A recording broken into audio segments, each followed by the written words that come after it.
Hey guys, so today I'm going to talk about what is the number one thing that keeps you in abusive relationships and attracting not so good guys or gals. I'm going to tell you what the number one thing is, but don't tell anyone. The answer is yourself. That's the problem. You are the problem. Yeah. Um, that's it. You are allowing somebody to stay in your life that disrespects you. You are. You are in denial that this person is going to change into your dream boyfriend, husband, wife, whatever you want. You need to practice radical acceptance. If someone is not treating you well, they will probably get worse because they're going to see, oh, this person is tolerating this behavior. Why would I change? They're not going anywhere. This person has very low self-respect.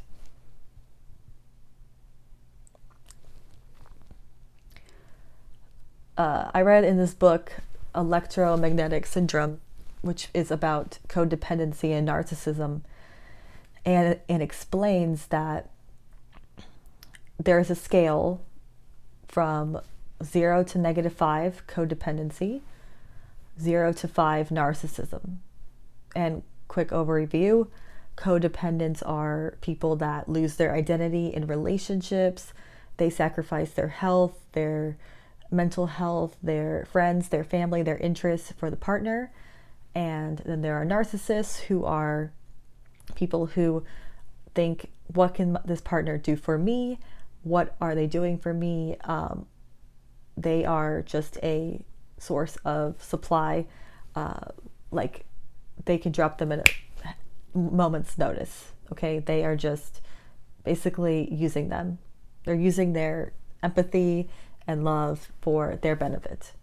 They have very low empathy, and they are just in the relationship for what they can get out of it. Typically admiration, compliments, money, love, sex, whatever.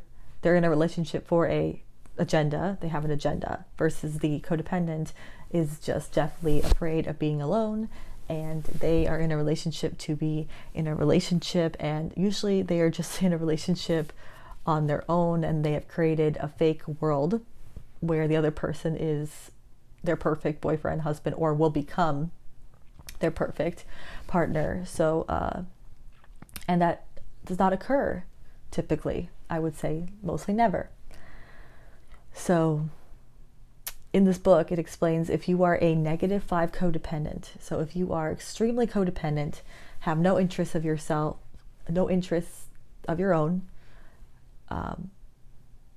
have no identity, lost your identity, put yourself last, put the other person before you, put everyone before you, let the person disrespect you, let the person walk all over you, cheat on you, whatever, and you will attract a 5 narcissist, and that is called chemistry.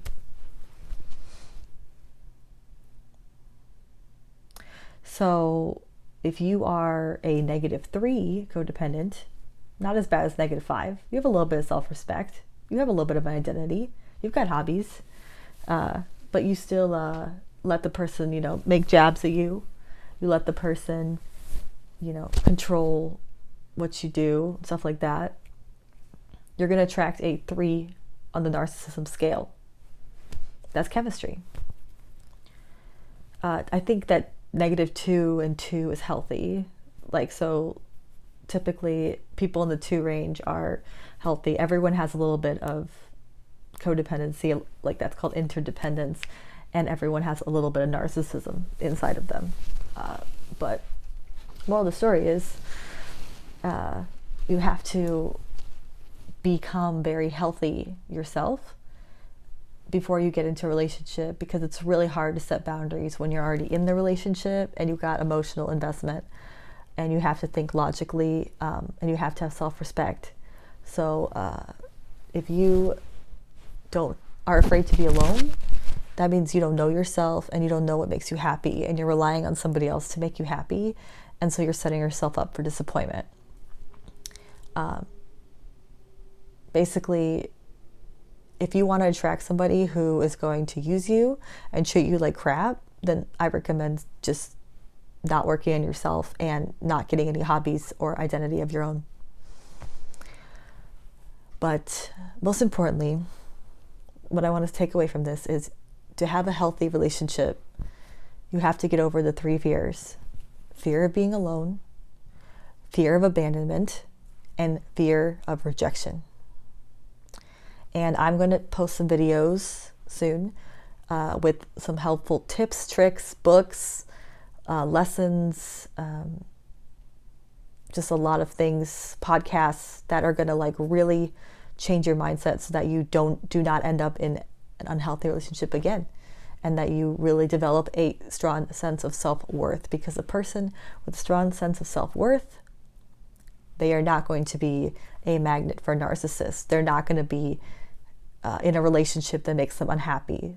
They're not going to put up with any type of disrespect, because they know that they have high self-worth, and the only person they need is themselves. And if the only other reason they have friends, boyfriends, lovers, anything, is as an addition to themselves, not a replacement or another part of them. This is a separate person. And you should always keep your identity. In a relationship, in a marriage, you should always keep your identity. So that is my recommendation for you guys. And I have to say that that is why I think a lot of people end up in toxic relationships, because they're just putting a Band-Aid on a lot of childhood trauma. That's a separate video. But I will tell you, if you can work on getting more hobbies, work on finding out who you are before entering a relationship, developing your boundaries, what you will and will not tolerate, and stick to it, you're going to end up a lot happier. And just accepting that if you are in a relationship with someone and they're treating you not the way you want to be treated, it's not going to change. It's going to get worse. Just rip the Band-Aid off now. Okay? Love you guys so much. Please like and subscribe. I've just hit 100 subscribers, which is amazing. I am so happy for everyone who follows me, and I love all the sweet comments I've gotten. It makes my heart melt like a snowman. So I love you guys so, so much. And I hope that this woke up some people, helped some people. I'm going to have more videos coming that are definitely more like action steps you can take. This is kind of like an overview. But yeah, bye guys.